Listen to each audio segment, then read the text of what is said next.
Hello everybody and welcome to Dhan. आज के today markets के एपिसोड में हम बात करने वाले हैं कुछ दो इंटरेस्टिंग टॉपिक्स के बारे में। About Biocon is raising money from QIPs, but what is a QIP and क्यों जरूरत पड़ रही है ये पैसा रेज करने की। एंड PSU सेक्टर बैंक्स में आज जबरदस्त रैली देखी गई क्योंकि सभी ने एक नया रूल बनाया है। चलिए देखते हैं ये नया रूल क्या है और दोनों स्टोरीज जानते हैं डिटेल में। हाय, this is your host Suhani Kataria and let's begin.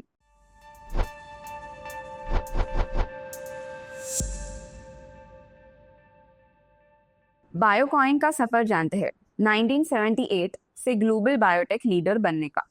1978 में शुरुआत हुई थी जब किरण मुजुमदार शॉ ने इस आयरिश कंपनी के साथ मिलकर बायोकॉइन की स्थापना की थी। 1989 में यूनिलीवर ने आयरिश पार्टनर का स्टेक ले लिया जिससे बायोकॉइन का ग्लोबल एक्सपोजर मिला। 1998 तक बायोकॉइन ने यूनिलीवर का स्टेक वापस खरीद लिया और बन गई इंडिपेंडेंट इंडियन कंपनी। उसके कुछ इंपॉर्टेंट माइलस्टोन्स देखते हैं। 1990s में कॉन्ट्रैक्ट रिसर्च आर्म सिंजन की शुरुआत हुई। 2004 में IPO लॉन्च किया। 2007 में एंजाइम बिजनेस से एग्जिट करके पूरा बायोफार्मा पे फोकस शिफ्ट कर दिया। आज बायोकॉइन का बिजनेस मॉडल समझते हैं। वो डिवाइड होता है 4 की सेगमेंट्स में। पहला है जेनेरिक्स जो करता है API और फॉर्मुलेशंस, जिसका 15 to 17% रेवेन्यू कंट्रीब्यूशन है टू द कंपनी। 50+ APIs है और 60+ फॉर्मुलेशंस का पोर्टफोलियो बनाता है। US, Europe and LATAM markets में स्ट्रॉन्ग प्रेजेंस है। दूसरा सेगमेंट है बायोसिमिलर्स, मतलब बायोकॉइन के बायोलॉजिक्स। ये उनका सबसे बड़ा सेगमेंट है और FY24 में 56% का रेवेन्यू भी जनरेट किया है। इसके प्रोडक्ट्स है insulin, monoclonal antibodies and recombinant proteins. 8 biosimilars launch हो चुके हैं US, EU, जापान में और 20 नए बायोलॉजिक्स पाइपलाइन में है। उनका तीसरा सेगमेंट है research services which is the Syngene. Contract research, development और मैन्युफैक्चरिंग करना उसका काम है। उसके क्लाइंट्स है फार्मा, बायोटेक, FMCG और केमिकल फर्म्स। FY24 में 22% का रेवेन्यू जनरेट किया है। स्टेलिस बायोफार्मा का प्लांट एक्वायर करके कैपेसिटी को 3x कर दिया गया है। और उनका लास्ट आर्म है नोवेल बायोलॉजिक्स का, जो एक high risk high reward R&D segment है। बॉस्टन बेस्ड बायकारा थेरेप्यूटिक्स में इन्वेस्टमेंट है और अभी रेवेन्यू कंट्रीब्यूशन लो है लेकिन फ्यूचर पोटेंशियल स्ट्रांग है। अब उनका FY25 परफॉर्मेंस देखते हैं जो quarter on quarter break down overall performance दिखाता है। Q1 में 3400 करोड़ है बट वो रेवेन्यू काफी फ्लैट है। Q3 में 10% क्वार्टर ऑन क्वार्टर जंप किया और Q4 में 52% quarter on quarter growth. Q4 में रेवेन्यू था 4000 करोड़ तक पहुंच गया और FY25 का स्ट्रॉन्ग फिनिश दिखने लायक है। अब बायोकॉन का कुछ चैलेंजेस देखते हैं। पहला है generics margin pressure. US market में प्राइसिंग वॉर्स से मार्जिन्स हिट हुए हैं और Q2 में कुछ प्लान्स बंद हुए जो रेवेन्यू ड्रॉप का रीजन बने हैं। दूसरा, FDA inspections and compliance. Bengaluru, Vizag और मलेशिया प्लांट्स पे इंस्पेक्शंस हुई हैं which have resulted in a voluntary action indicated। और ये कोई मेजर वायलेशन नहीं है लेकिन स्टैंडर्ड्स मेंटेन करने होंगे। Third is Syngene's slow recovery. US biotech funding weak होने से Q1 में हैवी प्रॉफिट्स डिप हुए हैं। H2 में रिकवरी दिखाई देगी लेकिन पूरे साल में वोलेटिलिटी रही है। चौथा है GLP-1 सेगमेंट कंपटीशन। बायोकॉन ने लाइराग्लुटाइड लॉन्च किया लेकिन मार्केट में सेमाग्लुटाइड डोमिनेट कर रहा है, मतलब ओजेम्पिक जिसका हमने बारे में सुना है। सेमाग्लुटाइड का पेटेंट 2031 तक वैलिड है। उसके बाद ही बायोकॉन को एज मिलेगा। अब जानते हैं आज के न्यूज के बारे में। QIP क्या है और ये क्यों कर रहा है Biocon. QIP which is qualified institutional placement एक ऐसा तरीका है जिसमें कंपनीज अपने शेयर्स सिर्फ बड़े इन्वेस्टर्स को बेचकर पैसा उठाती है बिना पब्लिक इश्यू या IPO करे। ये बड़े और प्रोफेशनल इन्वेस्टर्स होते हैं जैसे mutual funds, insurance companies, pension funds, FIIs और बैंक्स। इन्हें सेबी ने क्वालिफाइड माना है बिकॉज उनके पास एक्सपर्टीज और पैसा दोनों होता है। अब QIP का पर्पस क्या होता है? जल्दी पैसा उठाना बिना IPO या FPO जैसा लंबा प्रोसेस किए। दूसरा, डेट रीपे करना। लोन चुकाने के लिए भी QIPs यूज होते हैं। बिजनेस को एक्सपैंड करने के लिए, जैसे अगर नए प्रोडक्ट्स लॉन्च करने हैं, प्लांट्स डालने हैं या R&D के लिए भी यूज होता है और बैलेंस शीट को स्ट्रॉन्ग भी बनाता है। बट ये सिर्फ लिस्टेड कंपनीज के लिए ही होता है।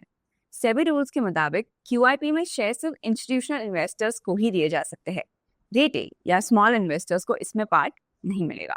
अब बायोकॉन ने 4,500 करोड़ का QIP लॉन्च किया है, जिसमें इंस्टीट्यूशनल इन्वेस्टर से फ्रेश इक्विटी रिलीज की जाएगी। फ्लोर प्राइस सेट किया है अराउंड 320.2 पर शेयर का, जो जून 16, 2025 को डिसाइड हुआ है। कंपनी को थोड़ा 5% तक डिस्काउंट ऑफरिंग पे देने का ऑप्शन भी है एज पर सेबी नॉर्म्स। अब QIP का यूज कैसे कैसे होने वाला है। Optional convertible debentures which is OCDs खरीदने के लिए बायोकॉन बायोलॉजिक्स, जो उनका सब्सिडियरी है, ने गोल्डमैन सैक्स AIF से लिए थे। डेट रीपेमेंट और फाइनेंशियल स्टेबिलिटी।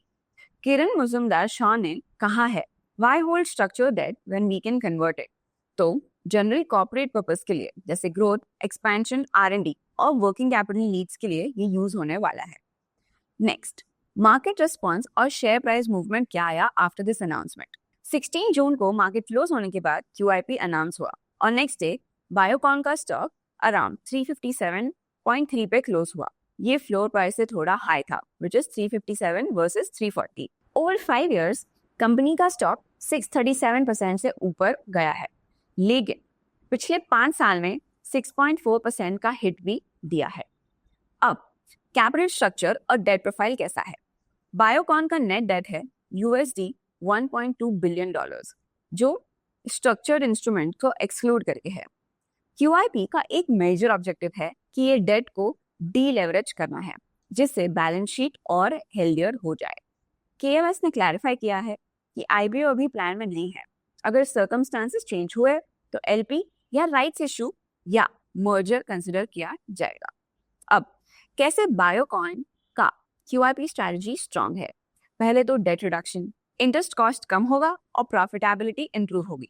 उसके बाद OCD conversion, subsidiary Biocon biologics का कैपिटल स्ट्रक्चर स्ट्रांग होगा, ग्रोथ सपोर्ट मिलेगा, बायोसिमिलर्स, जेनेरिक्स, R&D में एक्सपेंशन कंटिन्यू रहेगी और institutional investor interest, QIP demand strong रहेगी, तो मार्केट को पॉजिटिव सिग्नल भी गया है। अब इसका आउटलुक कैसा है। फंड रेज करने से बैलेंस शीट स्ट्रांग होगी और डेट बर्डन कम होगा।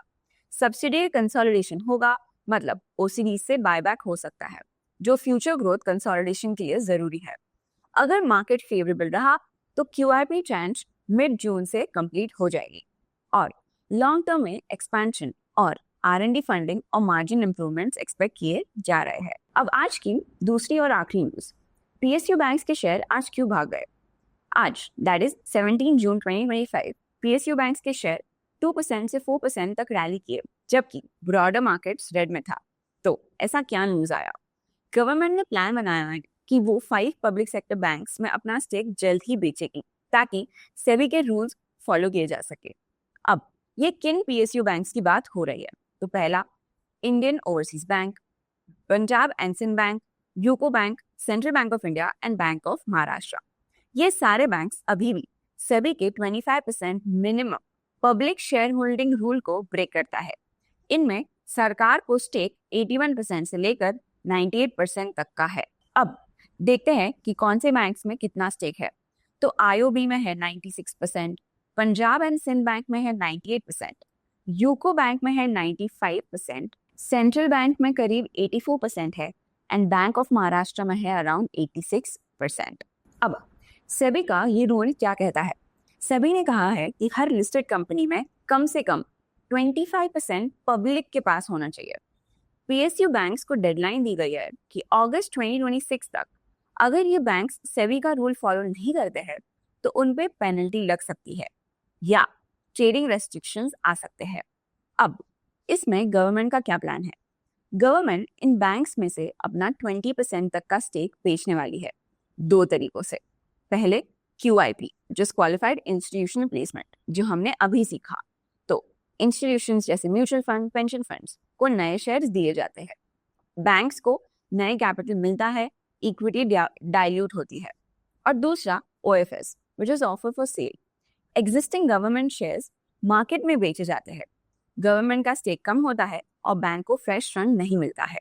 ये न्यूज आने के बाद अब देखते हैं मार्केट ने कैसा रिएक्शन दिया है इंडिविजुअल स्टॉक्स में। तो IOB की बात करते हैं तो वो 4% ऊपर है, Punjab and Sindh is up by 3.4%. Bank of Maharashtra is up by 2.8%. Central Bank is up by 2.7% and UCO Bank is also up by 2.7%. अगर हम निफ्टी PSU बैंक इंडेक्स की बात करें तो वो भी 1% ऊपर है, जबकि निफ्टी और सेंसेक्स दोनों 0.3% नेगेटिव में बंद हुए हैं। लेकिन ये बात हो गई आज की। अगर ईयर टू डेट रिटर्न्स देखते हैं तो वो काफी बुरे हैं।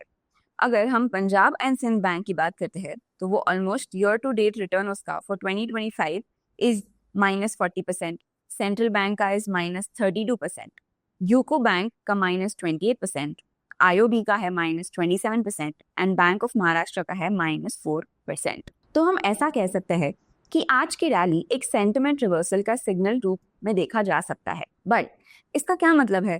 तो गवर्नमेंट के लिए फिस्कल डेफिसिट कम करने में मदद करेगा, पब्लिक ओनरशिप बढ़ाने का सिग्नल है और PSU रिफॉर्म एजेंडा होने का एक पुश भी है। अब बैंक्स के लिए QIP से कैपिटल मिलेगा तो लेंडिंग बढ़ सकता है, फ्री फ्लोट बढ़ेगा तो इंडेक्स इंक्लूजन का चांस है और गवर्नेंस भी इम्प्रूव हो सकता है। बट अब अगर देखते हैं तो आगे क्या है, तो DIPAM which is disinvestment department अब मर्चेंट बैंकर्स को अपॉइंट करेगा। स्टेक सेल मल्टीपल फेजेस में हो सकता है over the next 6 to 9 months। Investors के लिए कुछ की पॉइंट्स, ये रैली शॉर्ट टर्म नहीं है, पॉलिसी सिग्नल है। PSU बैंकिंग स्पेस में नए रिफॉर्म्स आ सकते हैं और लॉन्ग टर्म के लिए वॉच लिस्ट पे रखने लायक डेवलपमेंट्स ये सारे हो रहे हैं। तो आपको क्या लगता है, क्या PSU बैंक्स फिर से अपना कमबैक करेगी? हमें कमेंट सेक्शन में जरूर बताना।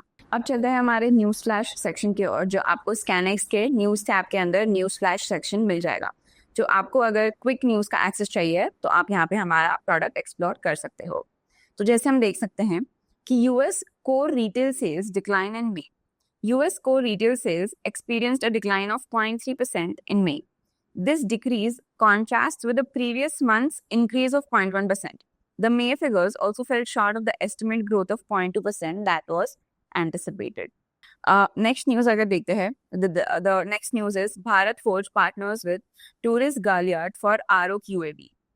Bharat Forge has announced a partnership with Tourist Galliard to offer the ROQAV, which is unmanned aerial vehicle for the Indian defense sector. The collaboration aims to provide this specific drone technology to India's defense forces.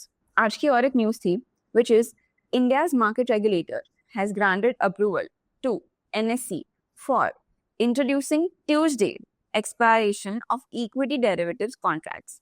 This development allows for additional options in the expiration schedule of equity derivatives on the NSE. और हम ये भी देख सकते हैं, the BSE weekly derivative contracts are scheduled to expire on Thursday. This event marks the end of the current trading cycle for the financial instrument. तो ऐसे ही अगर आपको भी क्विक न्यूज़ का एक्सेस चाहिए तो आप हमारे स्कैनएक्स पे न्यूज़ फ्लैश प्रोडक्ट को और ज़्यादा एक्सप्लोर कर सकते हो। ओके, अब जाते हैं इनसाइट्स टैब पे और देखते हैं हमारा हीट मैप, जहाँ पे let's look at the top gainers and losers for today.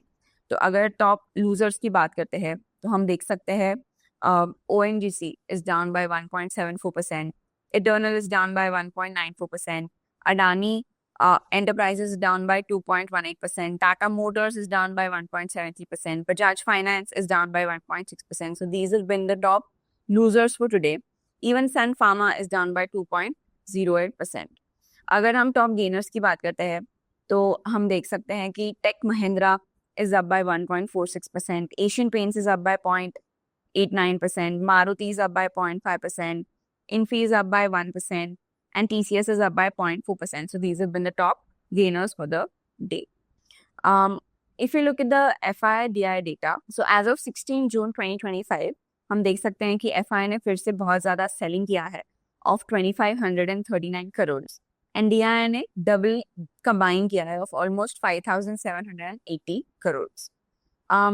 If you look at the MTF Insights as of June 13, 2025, अगर हम इंडस्ट्री MTF बुक देखते हैं तो वो है 83,955 का, जिसमें 5,689 करोड़ के पोजीशन ऐड हुए बट 6,060 करोड़ के पोजीशन लिक्विडेट हुए। तो जो नेट बुक लिक्विडेशन है वो ऑलमोस्ट -370 करोड़ का है, जिसमें टॉप एक्सपोजर वाले जो कंपनीज है वो है Tata Motors, Hindustan aeronautics, Jio financial services, Mazda Dock, and Varun Beverages, and also State Bank of India. If you look at the top deliveries for today, they are HDFC Bank, Axis Bank, ICICI Bank, HUL, and Reliance Industries, which is majorly covered by banks, which range around 81% to 72%. अब जाते हैं धन के home page पे, और वहाँ पे जो की इंडाइसेस एंड कमोडिटीज वाला सेक्शन है, वहाँ पे हम देख सकते हैं कि as of 18 June 2025 crude oil June futures का एक्सपायरी है. Now let's go on Dhan charts and analyse Nifty 50 for today. तो जैसे हम देख सकते हैं आज एक बड़ा रेड कैंडल मिला है हमें, तो Nifty open around 24,977, made high of 24,982, but closed around 24,853. हम वी कैन से कि ये एक ऐसे पॉज कैंडल की तरह था, क्योंकि वो पिछले 2 दिन से काफ़ी रैली किया है मार्केट्स ने. So but the good thing is कि वो उसके 20 EMA एंड 50 EMA के ऊपर ही क्लोजिंग उसने दिया है. मतलब उसने जो क्लोजिंग कल अच्छी की थी अबाउट 20 EMA, वो उसने सस्टेन की है आज की, एंड उसका RSI इज अराउंड 53. अगर हम सेंसेक्स की बात करते हैं तो सेंसेक्स ने भी सेम ही आज हम बोल सकते हैं कि एक पॉज कैंडल की तरह एक्ट किया है, क्योंकि पिछले 2 दिनों से काफ़ी रैली किया मार्केट्स ने. So Nifty Sensex opened around 81,869, made a high of 81,890 and closed around 81,583. So almost 200 points in the negative बंद हुआ है, and Nifty बंद हुआ है almost 93 points in the red. If we talk about indices में top gainers and losers की, तो सिर्फ एक गेनर है आज का, वो है Nifty IT, which is up by 0.72%. Rest all the indices have closed in the red. सबसे ज़्यादा हिट अगर कोई हुआ है तो वो है Nifty pharma, which is hit by 1.89%. So that's it for today. I'll see you tomorrow. Till then, like, share, and subscribe, and stay curious and stay updated. Investments in the securities market are subject to market risk. Read all the related documents carefully before investing.